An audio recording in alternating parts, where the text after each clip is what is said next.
एखादा मनुष्य झोपला आणि झोपेत त्याला स्वप्न पडलं आणि स्वप्नामध्ये तो अरण्यामध्ये शिकारीला गेला. शिकार करता करता अचानक त्याच्यासमोर वाघ आला. अचानक वाघ आला, घाबरला, पळायला लागला. वाघ मागे लागला. वाघाने त्याला एका ठिकाणी पकडलं, त्याला खाली पाडलं. नरडीचा घोट घेणार तेवढ्यात हा ओरडला, मेलो मेलो मेलो मेलो, आणि बायको आली. बायकोने त्याला उठवलं. उठा पांडुरंगा, आता दर्शन द्या सकाळा. उठा उठा बाबा उठा. उठला, बघितलं आजूबाजूला, आपलं घर आहे. आपण आपल्या घरात आहोत, आपल्या पलंगावर आहोत. बघितलं शेजारी बायको आहे. निश्चिंत झाला. आता काय वाघाची ताकद आहे की तो येऊन आपल्याला त्रास देईल आणि खाईल. शेजारी बायको उभी आहे. कुठल्या वाघाची अशी ताकद असते की तो त्याची बायको जवळ असताना त्याला खाईल? नाही. मग बायकोने त्याला विचारलं, काय झालं, ओरडलात का, स्वप्न पडलं का? गंमत काय आहे ह्याच्यामध्ये की स्वप्नातला वाघ हा जागृतीत खोटा आहे ही गोष्ट 100% खरी आहे.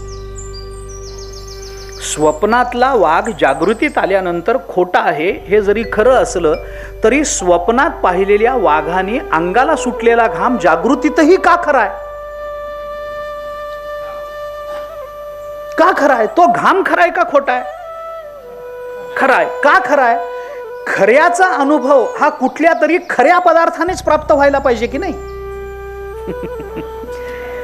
का प्रवचनाला आलो?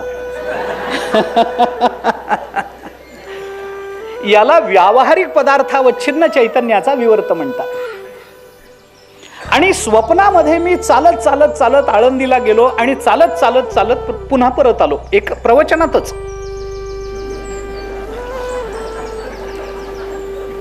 प्रवचनात बसलो होतो. हे पदार्थावच्छिन्न चैतन्याचे विवर्त सुरू झाल्यावर जो डोळा लागला त्याच्याने स्वप्न पडलं. स्वप्नात चालत चालत आळंदीला गेलो. ज्ञानोबारायांना सांगितलं, काय मांडून ठेवलंय तुम्ही, आणि परत आलो. तेवढ्यात विनोद झाला म्हणून सगळे हसले आणि जाग आली. आता जे आळंदीला चालत जाणं आणि चालत येणं हे जर तुम्ही एकदम कराल तर पाय दुखतील की नाही? दुखतील. मग इथल्या इथं जागा झाल्यानंतर पाय दुखतात का? दुखत नाहीत. अनुभव आला होता की नाही आळंदीला जाण्याचा? आला होता. पण पाय दुखण्याचा परिणाम आहे का? नाही. याला म्हणतात प्रातिभासिक पदार्थावच्छिन्न चैतन्याचा विवर्त.